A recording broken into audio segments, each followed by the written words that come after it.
Hello, welcome to American Update or the Language Cafe, whichever of my two YouTube channels you may be watching.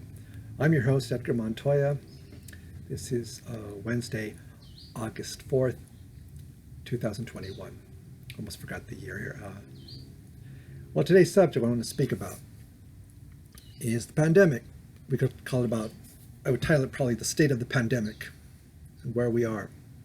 The solution, as the title goes, what is the solution to this pandemic? Honestly, I don't have it, but here's some ideas. I'll present those closer to the end of this video. But just kind of a rehash on the state of where we've been this past year and a half, where we're going, where we are right now, rather, not so much. Hard to say where we're going. Nobody can really predict that.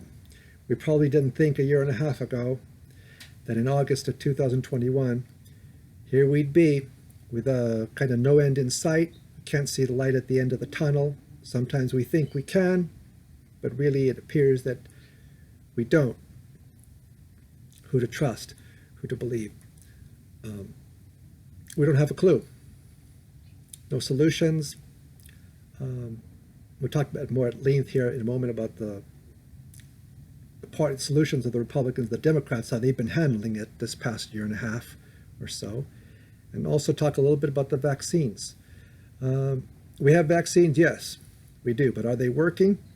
Some say yes, some say no, some say not at all. Some say I'll take it, others say don't you dare come near me with that thing, I won't be jabbed. There's too much doubt. There's way too much doubt concerning vaccines, okay? Especially coming from America, we're probably the most medically advanced nation in the world. Okay, the diseases we have conquered, the cures we have found to different diseases. And this one, honestly, and we've never handled anything quite like this, but this one really has us stumped.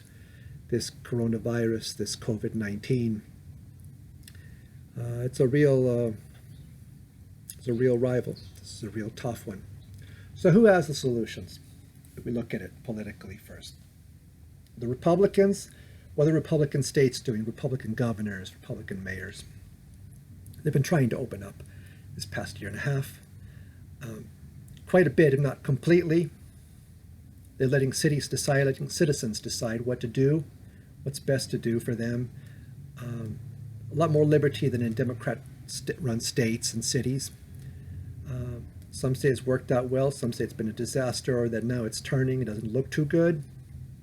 With the spike now in coronavirus, I want to get to that too, why that seems to be happening in red states. But Republican governors have had the attitude basically, go to work, go back to work, wear a mask, get vaccinated. Governors such as DeSantis in Florida and Abbott in Texas have been giving it the honest try, giving their citizens more freedom. They were seeing drops in the COVID there. Now it appears in Florida, at least, what I've read recently, there's a bad spike. Where did that come from? We'll get to that in a moment. Where could that be coming from? That spike.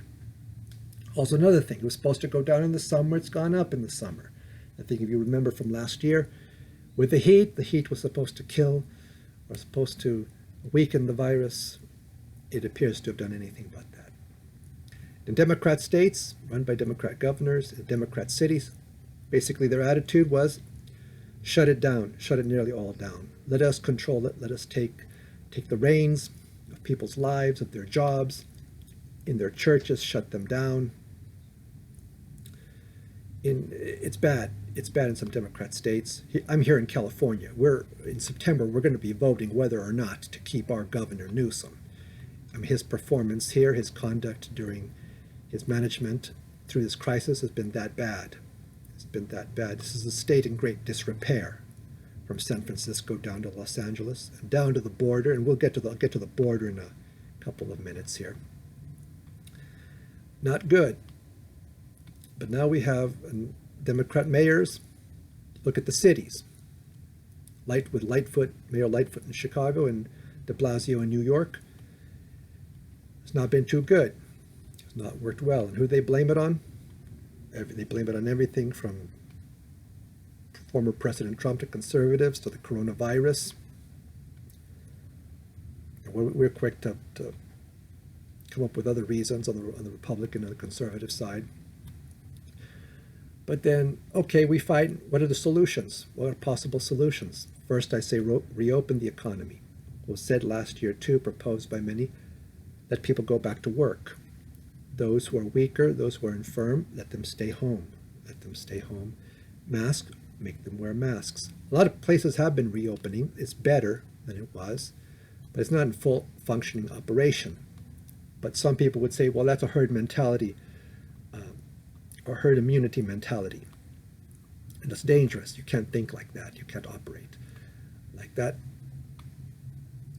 Some states have done it. Some cities have done it. Republican cities and states. But I say, we don't know when this is going to end.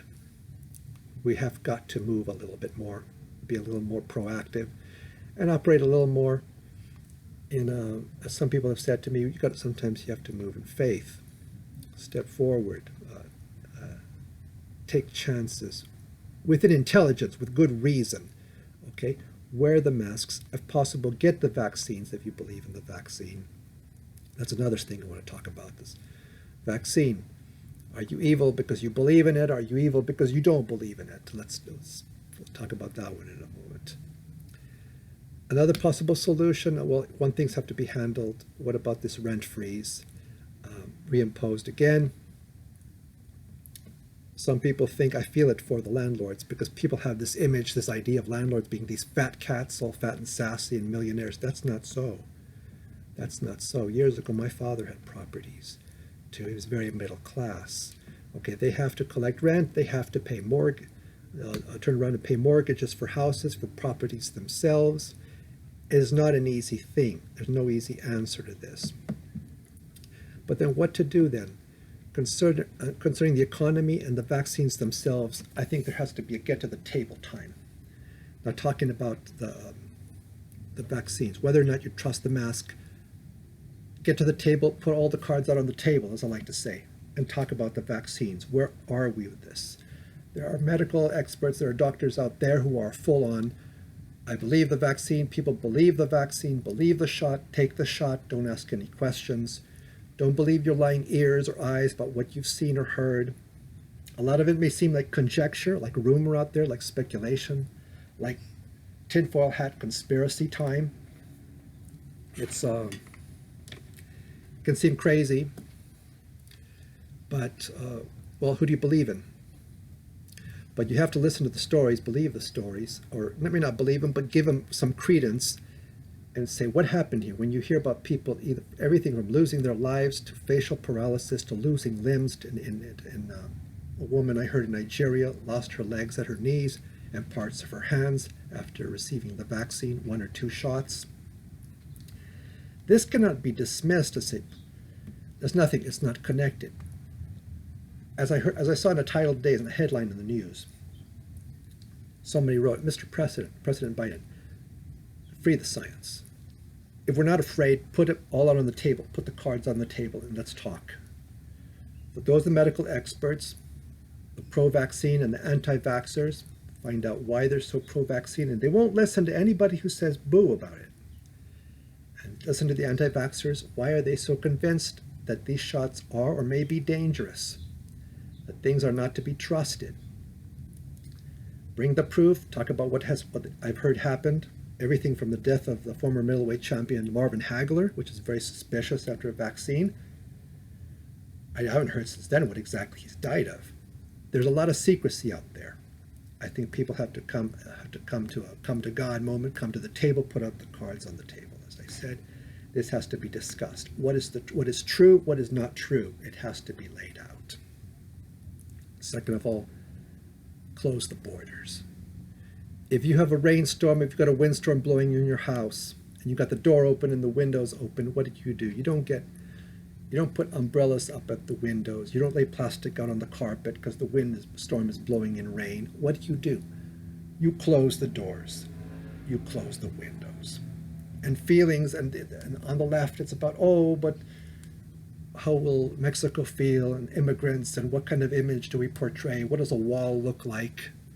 And when we're going through something like this in this country, and we don't have a grip on it, there comes a time when you have to say, you know what, feelings be damned. Feelings be damned. Let's get this under control first. Then we can go back to the politics about talking about what's fair or unfair concerning immigrants, illegal immigrants, immigration. Is this not the time for that? Close the borders, Mr. President. If you've got a bleeding cut, it's bleeding badly, you don't look for other solutions. You look to close the cut. You look to get the stitches. This has got to be repaired. And in the meantime, what does it look like to the right? Ignoring the immigration problem, and many of these people, God bless them, coming in, COVID positive, not being screened, not being checked. You remember the word vetted. It used to be, forget vetted before, checked for their backgrounds. Now it's not even, are they criminals or not? Have they committed murder or rape? Now it is, are they COVID positive? Where are they going? If they're released in San Diego or Los Angeles or San Antonio, young man goes out into the street, where does he go? What happens to them? In normal times, that's a concern. What happens to them? Often they join a gang. But now with COVID in mind, where are they going? If they're COVID positive, where are they releasing it to? Who are they coming in contact with? Those on the left are not concerned. They're not concerned with this in the slightest. Many of these people are bused or flown to other states, dare I say to red states. Some people say conspiracy or not. They're saying, oh, to spread them out in the red states, in the red cities, to infect those places for the COVID to spike.